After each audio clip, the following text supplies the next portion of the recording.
Sony has tricked fans by pushing out an update under the guise of a remaster of The Last of Us 2. Underneath the 4K and promises of technical improvements are cosmetic patches, cutscenes, and failed additions. Instead of a quality update, all we got was an empty shell, making us wonder what was the purpose of this so-called remaster? So was a remaster of Last of Us 2 necessary?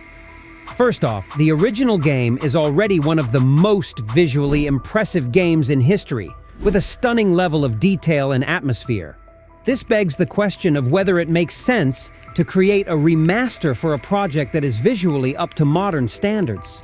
The second aspect that contradicts the need for a remaster is the failed commercial momentum of the original game after its initial success. Despite its qualities, it failed to maintain the sustained interest and sales levels that the developers may have expected.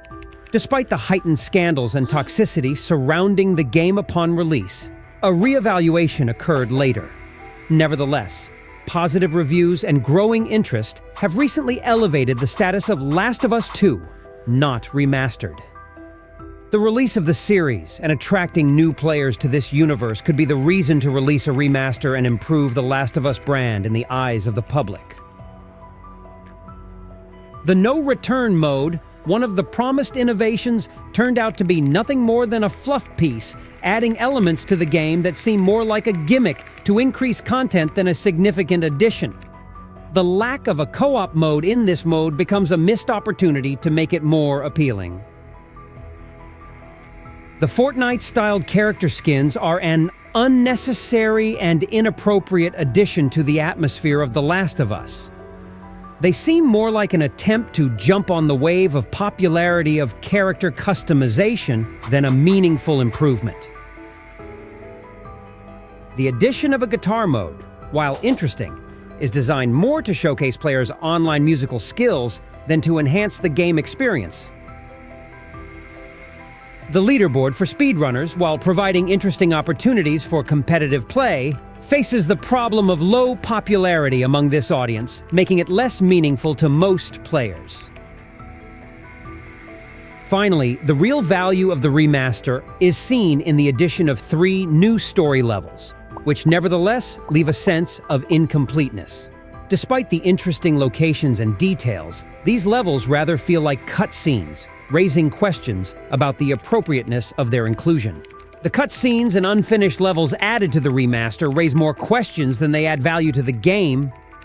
Instead of deepening the story, the developers have provided snippets that were apparently removed, but without explanation. Perhaps just to annoy us from such a poor remaster. Alas, one finds that after visiting the farm, the level of nerdiness in the game skyrockets. The developers left out a unique mission where Ellie hunted a boar in an effort to emphasize the theme of her emotional breakdowns and internal conflicts. Instead, we get scraps of scenes and cut levels, as if the main goal is to stifle gameplay and blunt the potential of the storyline. Compared to this level, which could have revealed many aspects of the main characters, the ones that ended up included in the remaster seem like tiny magic moments devoid of meaning. For example, it's rather disappointing that the passage with Dina and Ellie kissing in Jacksonville was left out despite its potential emotional depth. This whole remaster, with its hodgepodge of 4K resolution and other minor improvements, feels more like a PC port with the promise of technical updates. Apparently, accusations of cheating regarding these changes aren't that far from the truth, as it takes more than cosmetic tweaks to rise to the next level of quality. And so, when faced with the unsatisfying result of The Last of Us 2 remaster, I can't help but agree that Sony has acted dishonestly by rolling out cost-conscious upgrades under the guise of a patch. Instead of a true remaster that would put something substantial into the game, we were offered a cosmetic change backed up by a lot of cut chunks and nonsensical additions.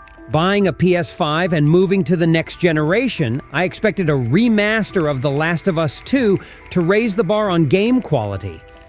Instead, I got small updates and changes that are barely noticeable in the overall gaming experience. And that's the big mystery. Why did Sony decide to call it a remaster? And so the developers' comments to the main company, offered as part of the remaster, look more like an obsessive attempt to justify their decisions.